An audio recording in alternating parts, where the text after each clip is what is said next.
Hello, good morning every one. എല്ലാവർക്കും സുഖം തന്നെയല്ലേ? എന്തുണ്ട് വിശേഷം? വിശേഷം എന്ന് പറഞ്ഞാൽ നമ്മുടെ എക്സാമിൻ്റെ കൺഫർമേഷൻ വന്നു, അത് തന്നെയാണ് വിശേഷം അല്ലേ? എക്സാമിൻ്റെ കൺഫർമേഷൻ വന്നു എന്ന് കരുതിയിട്ട് എന്താ പ്രശ്നം? നമ്മളിനി ഫുൾ പവറിലങ്ങ് തുടങ്ങുമല്ലേ? ഇനി ഇങ്ങനെയൊക്കെ ആണെങ്കിലും ഞാനൊരു കാര്യം ചോദിക്കാം. നമ്മുടെ കൂട്ടത്തിൽ ആർക്കെങ്കിലും ഇപ്പോൾ എക്സാമിൻ്റെ കൺഫർമേഷൻ വന്നു എന്ന് അറിഞ്ഞു കഴിയുമ്പോഴത്തേക്കും ചിലപ്പോൾ ഒരു ടെൻഷനൊക്കെ അങ്ങ് കയറാമല്ലേ? അപ്പോൾ അങ്ങനെയുള്ള ആൾക്കാരോട് ഞാൻ പറയുന്നൊരു കാര്യം എന്ന് പറഞ്ഞാൽ, ടെൻഷൻ അടിക്കരുത്. ടെൻഷൻ അടിച്ചു കഴിഞ്ഞാൽ എന്തു പറ്റും? നമുക്കുള്ളതും കൂടി അങ്ങ് മറന്നു പോകും. അപ്പോൾ അങ്ങനെയുള്ള ആൾക്കാരോട്, ഇപ്പം കോൺഫിഡൻ്റ് ആയിട്ടിരിക്കുന്നവർ അതങ്ങനെ തന്നെ കണ്ടിന്യൂ ചെയ്യുക. ഇനി ടെൻഷൻ അടിക്കുന്ന ആൾക്കാരോട് ഞാൻ ഇനി പറയുന്ന കാര്യങ്ങൾ നിങ്ങൾ മനസ്സിൽ വെച്ചേക്കുക. അതായത് ടെൻഷൻ അടിച്ചാൽ ഞാൻ കാര്യങ്ങളൊക്കെ മറന്നു പോകും, അതുകൊണ്ട് ഞാൻ ഇനി അങ്ങോട്ട് ടെൻഷൻ അടിക്കുന്ന പ്രശ്നമില്ല. പിന്നെ ഒരു നിമിഷം ഞാൻ ഇതിനു വേണ്ടി വർക്ക് ചെയ്തിട്ടുണ്ടെങ്കിൽ അതിൻ്റെ റിസൾട്ട് എന്തായാലും എനിക്ക് എക്സാമിന് കിട്ടുന്നതായിരിക്കും. പിന്നെ 3, മലയിടിഞ്ഞ് വീണാലും ശരി, നമ്മൾ ഈ എക്സാം ക്ലിയർ ചെയ്തിരിക്കും. ഈ ഒരു കാര്യം എപ്പോഴൊക്കെ ടെൻഷൻ തോന്നുന്നോ ആ സമയത്തൊക്കെ മൈൻഡിൽ അങ്ങോട്ട് വിചാരിക്കുക. അപ്പോൾ ഇപ്പോൾ ഒരല്പം കോൺഫിഡൻസ് ഒക്കെ തോന്നുന്നില്ലേ? അപ്പോൾ ഈ ഒരു കോൺഫിഡൻസിൽ തന്നെ നമുക്ക് ഇന്നത്തെ ക്ലാസ്സിലേക്ക് പോവാം. അപ്പോൾ ഇന്നത്തെ നമ്മുടെ ക്ലാസ് എന്ന് പറയുന്നത് അക്സെപ്റ്റൻസിനെ കുറിച്ചിട്ടുള്ളതാണ്. അപ്പോൾ ഒരു വാലിഡ് കോൺട്രാക്റ്റ് എന്ന് പറയുമ്പോൾ അതെന്താണ്? ഒരു സക്സസ്ഫുൾ കോൺട്രാക്റ്റിന് ഒരു വാലിഡായിട്ടുള്ളൊരു ഓഫറും അതിനെ തുടർന്നൊരു അക്സെപ്റ്റൻസും ഉണ്ടാവും അല്ലേ? ഇപ്പം ഒറ്റ വാക്കിൽ പറയുകയാണെന്നുണ്ടെങ്കിൽ നമ്മൾ ഈ വെടിമരുന്നിന് തീ കൊടുക്കുന്ന അവസ്ഥയാണ് ഈ ഒരു ഓഫറിൻ്റെ അക്സെപ്റ്റൻസ് കിട്ടുക എന്ന് പറയുന്നത്. അപ്പോൾ section 2 of the Indian contract act deals with interpretation close. അതിൽ സെക്ഷൻ 2 ക്ലോസ് B ആണ് അക്സെപ്റ്റൻസിനെ കുറിച്ച് സംസാരിക്കുന്നത്. അപ്പോൾ ഇന്ത്യൻ കോൺട്രാക്റ്റ് ആക്ടിൽ എന്താ പറഞ്ഞിട്ടുള്ളത്? Indian contract act 1872 defines acceptance in section 2 clause B as when the person to whom the proposal has been made signifies his assent thereto, the offer is said to be accepted.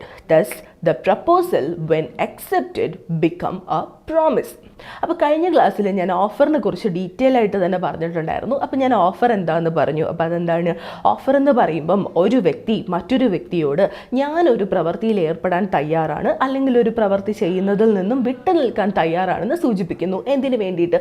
ഏത് പ്രവൃത്തിയാണോ താൻ ചെയ്യാം അല്ലെങ്കിൽ ചെയ്യുന്നതിൽ നിന്നും വിട്ടു നിൽക്കാമെന്ന് പറഞ്ഞത്, ആ പ്രവൃത്തിയുടെ കാര്യത്തിൽ ഓപ്പോസിറ്റ് പാർട്ടിയുടെ സമ്മതം നേടിയെടുക്കണമെന്നുള്ള ഉദ്ദേശത്തോടു കൂടി അവനൊരു പ്രപ്പോസൽ നടത്തിയെന്ന് പറയുന്നു. അപ്പം നമ്മൾ അപ്രകാരം നടത്തിയ ഒരു പ്രപ്പോസൽ, അതിന് ഒന്നുകിൽ അക്സെപ്റ്റ് ചെയ്യണം അല്ലെങ്കിൽ റിജക്റ്റ് ചെയ്യണം അല്ലേ? അപ്പോൾ അക്സെപ്റ്റൻസ് എന്ന് പറയുമ്പോൾ എങ്ങനെയാണ് വരുന്നത്?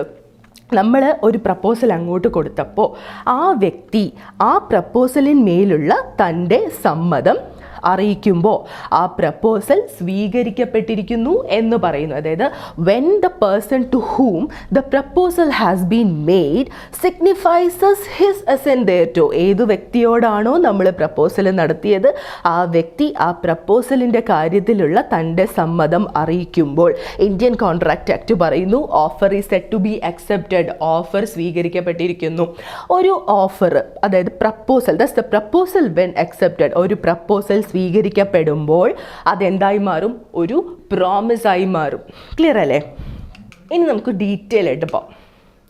When the offeree to whom the proposal is made unconditionally accepts the offer, it will amount to acceptance. അതായത് നമ്മളൊരു പ്രപ്പോസൽ അങ്ങോട്ട് കൊടുക്കുന്ന സമയത്ത് ഈ പ്രപ്പോസൽ നമ്മുടെ അക്സെപ്റ്റർ അതുപോലെ തന്നെയാണ് സ്വീകരിക്കുന്നത്. അപ്പോഴാണ് it will amounts to acceptance എന്ന് പറയുന്നത്. After such an offer is accepted, the offer becomes a promise. ഈ ഒരു ഓഫർ സ്വീകരിക്കപ്പെട്ടതിന് ശേഷം, അക്സെപ്റ്റ് ചെയ്തതിന് ശേഷം അതെന്തായി മാറുന്നു? ഒരു പ്രോമിസായി മാറുന്നു. And a promise is irrevocable because it creates legal obligation between parties. ആ ഒരു ഓഫർ അക്സെപ്റ്റ് ചെയ്ത് അതൊരു പ്രോമിസായി മാറിക്കഴിയുമ്പോഴത്തേനും പിന്നീട് ഇറ്റ്സ് ഇറവോക്കബിൾ. എന്തുകൊണ്ടാണ്? അതിലൊരു പാർട്ടീസ് തമ്മിൽ ഒരു ലീഗൽ ഒബ്ലിഗേഷൻസ് ക്രിയേറ്റ് ആവുന്നു.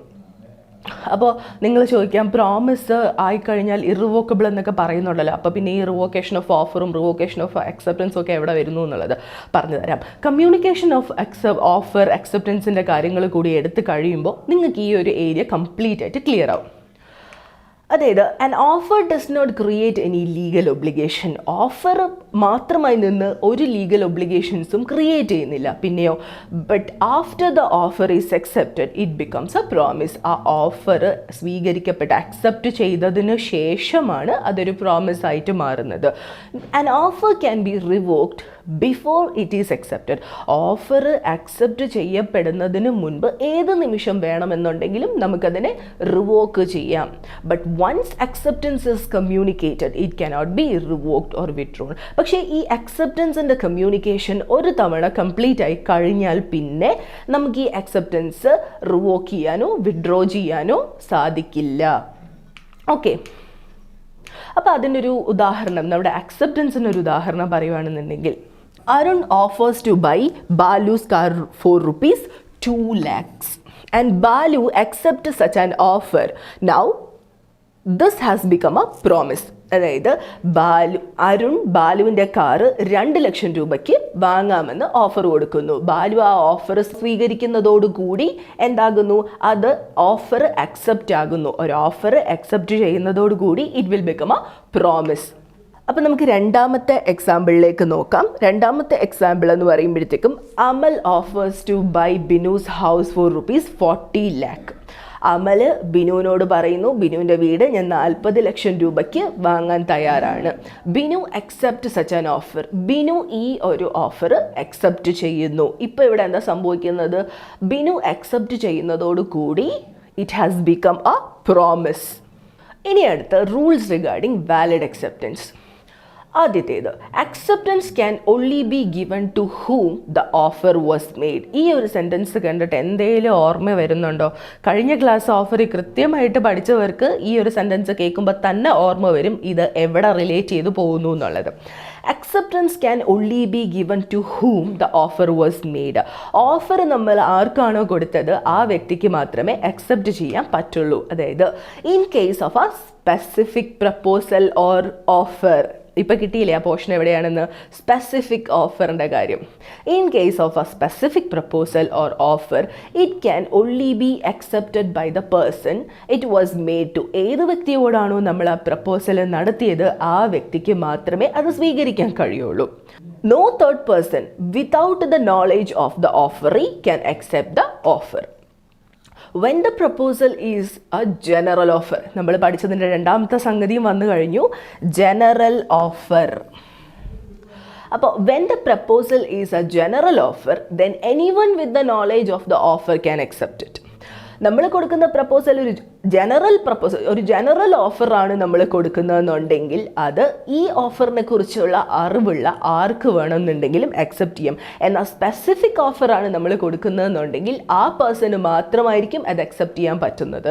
And no third person without the knowledge of the offeree can accept the offer. അടുത്തത്, it has to be absolute and unqualified എന്ന് പറയുമ്പോൾ the offer must be accepted without any variation from the terms of the offer. ഓഫറിലെ ടേംസുകൾക്ക് യാതൊരു വേരിയേഷനും സംഭവിക്കാതെ വേണം നമ്മുടെ അക്സെപ്റ്റൻസും. അതായത് എന്താണോ ഞാൻ ഓഫർ കൊടുത്തത് അത് തന്നെയായിരിക്കണം സ്വീകരിക്കേണ്ടത്. അതിൻ്റെ ടേംസിൽ മാറ്റം വന്നാൽ അതൊരിക്കലും ഓഫർ അക്സെപ്റ്റ് ചെയ്തു എന്ന് നമ്മൾ പറയില്ല. There cannot be a conditional acceptance that would amount to a counter offer. ആ ഒരു അക്സെപ്റ്റൻസ് കണ്ടീഷനോട് കൂടിയാണെന്നുണ്ടെങ്കിൽ എന്താ സംഭവിക്കുക, it will amount to a counter offer. അത് ഓഫറിൻ്റെ അക്സെപ്റ്റൻസ് ആവില്ല. Because it nullifies the original offer which nullifies the original offer. നമുക്കിനി ഒരു എക്സാമ്പിളിലേക്ക് പോകാം. Let us see an example for it. A offers to sell his cycle to B for ₹2,000. A അവൻ്റെ bicycle 2000 രൂപയ്ക്ക് ബിക്ക് വിൽക്കാമെന്ന് പറയുന്നു. B says he accept if A will cell it for ₹1,500.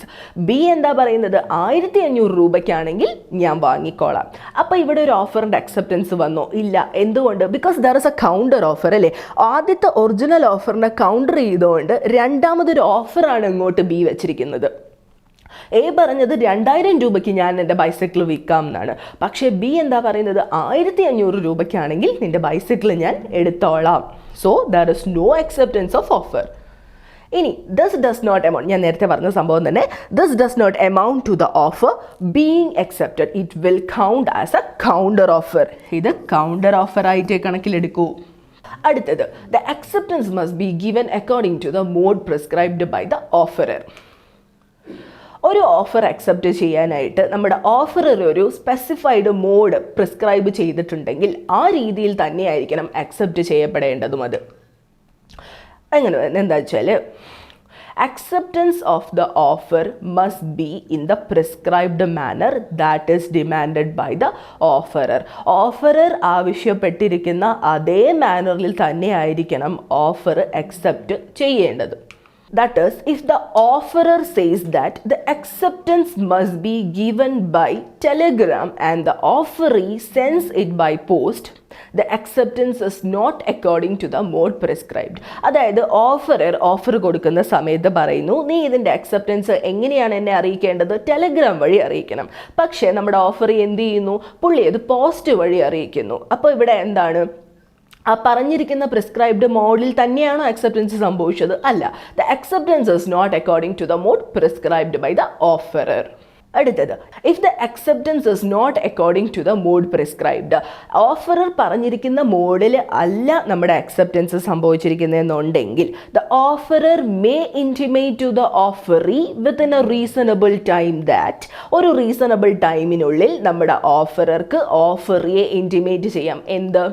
That the acceptance is not according to the mode prescribed, പറഞ്ഞിരിക്കുന്ന രീതിയിലല്ല ഇവിടെ acceptance സംഭവിച്ചിരിക്കുന്നത്. And may insist that offer must be accepted in the prescribed mode only. ഞാൻ ഏത് രീതിയിലാണോ accept ചെയ്യാൻ പറഞ്ഞത് ആ രീതിയിൽ തന്നെ അക്സെപ്റ്റ് ചെയ്യാനായിട്ട് ഓഫറർക്ക് ഓഫറിയെ ഇൻസിസ്റ്റ് ചെയ്യാവുന്നതാണ്. If he does not inform the offeree, ഇനി ഓഫറർ ഈ അക്സെപ്റ്റൻസ് പ്രിസ്ക്രൈബ്ഡ് മോഡിലല്ല കിട്ടിയത്, ഇതുപോലെ അദ്ദേഹത്തിന് ഇൻസിസ്റ്റ് ചെയ്യാമായിരുന്നെങ്കിൽ കൂടി പുള്ളി അത് ചെയ്യാതിരിക്കുന്നു എന്നുണ്ടെങ്കിൽ എന്താ അവിടുത്തെ condition? If he does not informs the offeree he is deemed to be have accepted the acceptance. അദ്ദേഹം ഇങ്ങനെ ഇൻസിസ്റ്റ് ചെയ്യുന്നില്ല ഓഫറിയെ എങ്കിൽ ഏത് പ്രകാരമാണോ ഓഫറി അക്സെപ്റ്റൻസ് സ്വീകരിച്ചത് ആ രീതി ഓഫറർക്ക് സ്വീകാര്യമാണെന്നാണ് കണക്കിലാക്കുന്നത്. For example, A offers to sell his farm to B for 10 lakhs. A പറയുന്നു തൻ്റെ പാടം ഞാൻ 10 ലക്ഷം രൂപയ്ക്ക് ബിക്ക് വിൽക്കാൻ തയ്യാറാണെന്ന്. He asked B to communicate his answer via post. എന്നിട്ട് എന്താ പറയുന്നത്, ഞാൻ 10 ലക്ഷം രൂപയ്ക്ക് എൻ്റെ പാടം നിനക്ക് വിൽക്കാൻ തയ്യാറാണ്, നിനക്കത് സമ്മതമാണെങ്കിൽ ആ അക്സെപ്റ്റൻസ് നീ എങ്ങനെ അറിയിക്കണം, എനിക്കൊരു പോസ്റ്റ് അയക്കാനാണ് പറയുന്നത്. ബട്ട് ബി എന്താ, ബി വലിയ പുള്ളി എന്താ ചെയ്തത്, B emails A accepting his offer. ഈ ഒരു ഓഫർ സ്വീകാര്യമാണെന്ന് പറഞ്ഞിട്ട് ബി ഒരു മെയിലാണ് അയക്കുന്നത് അങ്ങോട്ടേക്ക്. Now A can ask B to send the answer through the prescribed manner. ഈ സാഹചര്യത്തിൽ നമ്മുടെ എക്ക് ബിയോട് പറയാം, ഞാൻ ഏത് രീതിയിലാണോ അക്സെപ്റ്റൻസ് സ്വീകരിക്കാൻ നിന്നോട് പറഞ്ഞത് നീ ആ രീതിയിൽ എനിക്ക് നിൻ്റെ അക്സെപ്റ്റൻസ് അറിയിക്കൂ എന്ന് ഇൻസിസ്റ്റ് ചെയ്യാം. But if A fails to do so, A അങ്ങനെ ചെയ്യുന്നതിൽ ഫെയിലായാലോ, it means that he has accepted the acceptance of B and a promise is made. B accept ചെയ്ത ആ മോഡ് എക്ക് സ്വീകാര്യമാണെന്നാണ് ഇവിടെ കണക്കിലെടുക്കുന്നത്. If he fails to do so, insist ചെയ്യാൻ എ മുതിർന്നില്ല എന്നുണ്ടെങ്കിൽ, and after that a promise is made, അങ്ങനെ വരുമ്പോൾ അവിടെ ഒരു പ്രോമിസ് ഉണ്ടാവുന്നു. If no such prescribed manner is described, ഇനി ഇതൊരു പ്രിസ്ക്രൈബ്ഡ് മോഡ് പറഞ്ഞിട്ട് ഉണ്ടെങ്കിലുള്ള സാഹചര്യമാണ്. ഇനി പറഞ്ഞിട്ടില്ലെങ്കിലോ, if no such prescribed manner is described then it must be expressed in some usual and reasonable manner. ഒരു പ്രിസ്ക്രൈബ്ഡ് മാനർ പറഞ്ഞിട്ടില്ല എന്നുണ്ടെങ്കിൽ അതൊരു ഏതെങ്കിലും റീസണബിൾ ആയിട്ടുള്ള യൂഷ്വൽ മോഡിൽ അക്സെപ്റ്റ് ചെയ്താൽ മതി. അതായത് ഫോർ എക്സാമ്പിൾ പറയുകയാണെങ്കിൽ, an acceptance by letter is a reasonable mode. Letter വഴി അക്സെപ്റ്റൻസ് അറിയിക്കുന്നത് ഒരു യൂഷ്വൽ മോഡല്ലേ. An acceptance by letter is a reasonable mode when offer is made by letter. Letter വഴി ഓഫർ കൊടുക്കുന്ന സാഹചര്യത്തിൽ അതേ ലെറ്റർ വഴി ഒരു അക്സെപ്റ്റൻസും കൊടുക്കുന്നത് ഒരു റീസണബിൾ ആൻഡ് യൂഷ്വൽ മാനർ തന്നെയാണ്. However, the law does not allow silence to be a form of acceptance. ഇങ്ങനെയൊക്കെയാണെന്നുണ്ടെങ്കിലും മൗനം സമ്മതം എന്നുള്ള കൺസെപ്റ്റ് അക്സെപ്റ്റൻസിൻ്റെ ഈ കാര്യത്തിൽ എടുക്കാൻ പറ്റത്തില്ല എന്നാണ് ഇന്ത്യൻ കോൺട്രാക്റ്റിൻ്റെ ഭാഷ്യം. നമുക്കതൊരു എക്സാമ്പിളിലൂടെ നോക്കാം. A wrote to B, I offer to you my car for rupees 12 lakh. A Bക്ക് ഒരു ഓഫർ നൽകുന്നു. എന്താണ്? ഞാൻ എൻ്റെ കാറ് 12 ലക്ഷം രൂപയ്ക്ക് നിനക്ക് വിൽക്കാം. അതിനോടൊപ്പം എ ഒരു കാര്യം കൂടി അതിലേക്ക് ചേർത്തിട്ടുണ്ട്. എന്താണ്? If I do not hear from you within 7 days I shall assume that you accept. 7 ദിവസത്തിനുള്ളിൽ നിന്റെ മറുപടി എനിക്ക് കിട്ടിയില്ല എന്നുണ്ടെങ്കിൽ എന്താണ്? നീ ഇത് അക്സെപ്റ്റ് ചെയ്തതായി ഞാൻ കണക്കാക്കും. അപ്പോൾ നമ്മൾ നേരത്തെ പറഞ്ഞ സംഗതി എന്താണ്? The law does not allow silence to be a form of acceptance. ഇവിടെ ബി ഇതിന് മറുപടി കൊടുക്കുന്നുമില്ല. B did not reply at all. അപ്പോൾ ഇവിടെ ഒരു അക്സെപ്റ്റൻസ് ഉണ്ടോ? ഇല്ല. എന്തുകൊണ്ടാണ്? The offerer cannot say if no answer is received the offer will be deemed to be accepted. So there is no contract. ഇനി അടുത്ത കണ്ടീഷൻ എന്ന് പറയുന്നത് acceptance must be given within a reasonable time before the offer lapses. If any time limit is specified, the acceptance must be given within the time. If no time limit is specified, it must be given within a reasonable time. അതായത് acceptance ഇപ്പോൾ ഒരു offer നൽകി കഴിഞ്ഞാൽ അത് ഒരു reasonable ടൈമിനുള്ളിൽ accept ചെയ്യണം. ഈ offer lapse ആകുന്നതിന് മുൻപ് ഒരു റീസണബിൾ ടൈമിനുള്ളിൽ നമ്മുടെ അക്സെപ്റ്റൻസ് നടന്നിരിക്കണം. ഇഫ് എനി ടൈം ഈ സ്പെസിഫൈഡ്, ടൈം സ്പെസിഫൈഡ് ആയിട്ടുള്ള സാഹചര്യത്തിൽ acceptance must be given within the time.